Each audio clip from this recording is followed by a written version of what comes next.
Favourite रोती हुई दीवार के सामने से मैं एक बार फिर आप सब लोगों के सामने हाजिर हूँ। और मेरे कुछ दोस्तों ने मुझसे अक्सर कहा है कि यार तुम फिल्म का जब रिव्यू करते हो तो थोड़ा बहुत कहानी के बारे में बोला करो। हालांकि तुम्हारे रिव्यू हमें पसंद आते हैं, बड़े दिलदार दोस्त हैं, उनकी शक्ल से लग नहीं रहा था कि उन्हें पसंद आते हैं, लेकिन फिर भी उन्होंने कहा कि हालांकि हमें पसंद बहुत आते हैं लेकिन थोड़ा कहानी के बारे में भी बोला करो। तो मैंने कल ये फिल्म देखी थी नेल पॉलिश, और मैं पिछले 24 घंटे से ये समझने की कोशिश कर रहा हूँ कि उस फिल्म की स्टोरी क्या थी, और फिर मैं स्टोरी जब समझ जाऊँ तो उसके बारे में रिव्यू करूँ। लेकिन अब 24 घंटे के बाद मतलब मुझे भी किसी के ऊपर अपनी भड़ास निकालनी है, तो आप लोगों से बेहतर मेरे पास है ही क्या इस चीज़ के लिए। तो मैं इस रिव्यू को करने आ गया हूँ। ये फिल्म शुरू होती है, जितनी स्टोरी मुझे समझ में आई वो मैं आपको बता दूं। ये फिल्म शुरू होती है कि कहीं किसी जेल में वीर सिंह नाम के एक आदमी पे हमला हुआ है। ये रोल किया है मानव कौल ने, और फिर जिस अस्पताल में वो हैं वहाँ पे उन्हें देखने के लिए उनके वकील का रोल जिन्होंने किया है वो है अर्जुन रामपाल, उनके वकील पहुँचते हैं। और यहाँ से फिल्म की कहानी थोड़ी देर के लिए फ्लैशबैक में जाती है।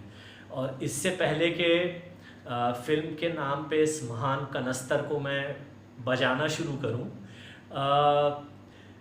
एक चीज़ कहना बहुत ज़रूरी है कि आज तक मैंने अर्जुन रामपाल की जितनी भी परफॉर्मेंसेस देखी हैं, हालांकि इस फिल्म में जो बेहतर परफॉर्मेंस है वो मानव कौल की है, उस पर भी मैं थोड़ी देर में आऊँगा।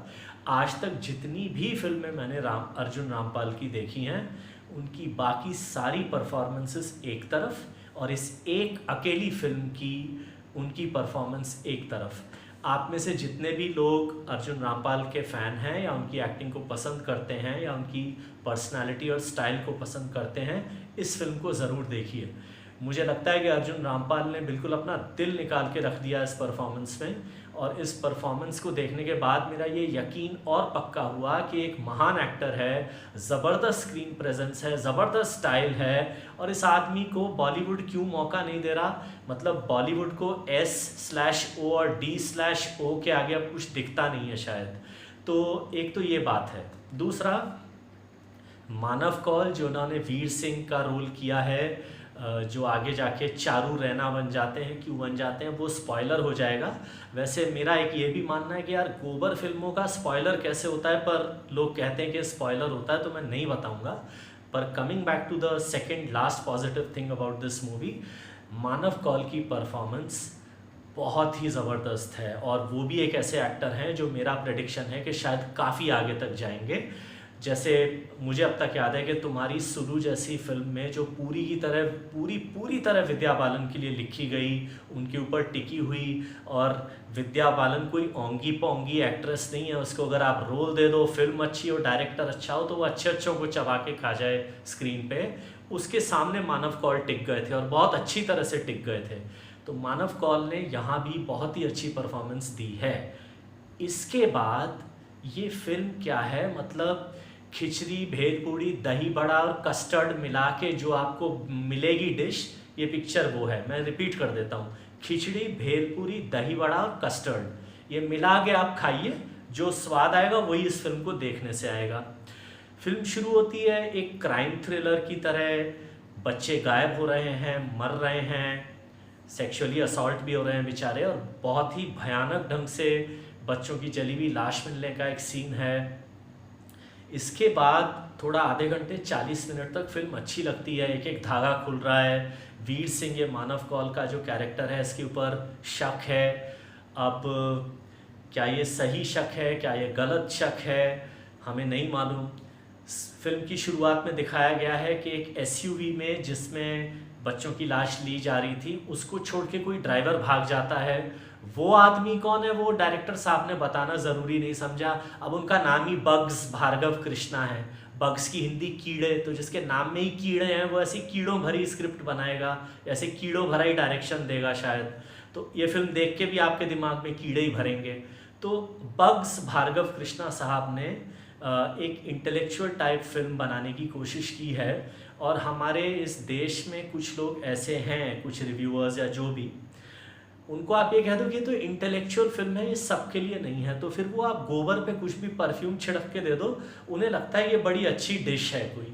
तो इस तरह से इस फिल्म के कुछ रिव्यू वगैरह भी मैंने देखे पिछले 24 घंटे में जब मैं कहानी समझने की कोशिश कर रहा था। But coming back to the main point, इस फिल्म की इस तरह से शुरुआत होती है और कोर्ट में केस चलते चलते चलते अचानक एक इंसिडेंट होता है जिसमें वीर सिंह के ऊपर बाकी जेल के कैदी हमला कर देते हैं, जो ये ओपनिंग सीन था, और फिर वहाँ से बदल के चारू रैना बन जाते हैं। फिर पता चलता है कि और भी चीज़ें, वो फिर सब स्पॉइलर हो जाएगा, ये चारू रैना क्यों बन गए, और क्योंकि चारू रैना को थोड़ा सा नेल पॉलिश लगाने का शौक था, इसलिए फिल्म का नाम है नेल पॉलिश। अब भगवान का शुक्र है कि लड़कियों को और भी जो बाकी चीज़ें पहनने ओढ़ने के शौक होते हैं, उनका नाम पे भाई साहब ने, बग्स कीड़े साहब ने फिल्म का टाइटल नहीं रखा।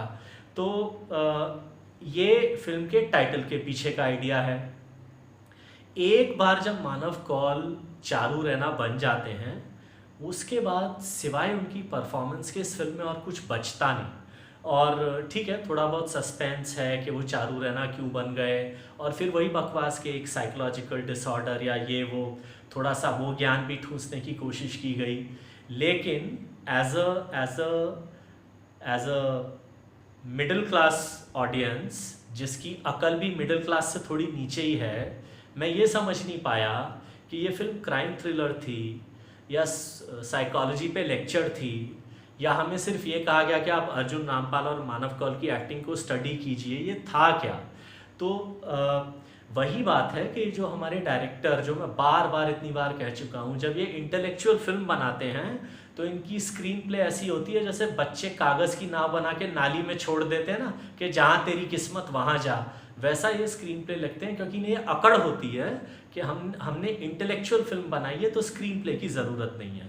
और कुछ लोग जो एक्टर वगैरह इस चीज़ों में इंटरेस्ट रखते हैं, वो ऐसी फिल्मों को देखते हैं और तारीफ़ करने की कोशिश करते हैं। लेकिन सीधी बात यह है कि ये फिल्म अगर थिएटर में लगती तो फ्लॉप भी होती, और ये फिल्म कहीं ना कहीं अपने 1-1.25 घंटे के बाद बहुत बोरिंग और डायरेक्शन लेस हो जाती है। बहुत अच्छा होता कि अगर ऐसी फिल्मों को ऐसे डायरेक्टर कुछ एक अच्छा एंड देने की कोशिश करते। तो अगर आप ये 1-2 परफॉर्मेंसेस हटा दें, तो उसके अलावा ये नेल पॉलिश, लिपस्टिक, आईलाइनर, जो भी इस फिल्म का वो नाम रखते थे, ये फिल्म रहती तो ऐसी बोरिंग बकवास ही। सिर्फ मानव कौल और अर्जुन रामपाल की अच्छी परफॉर्मेंसेस के लिए मैं अपनी इस रोती दीवार के साथ इस फिल्म को 1 स्टार देता हूँ।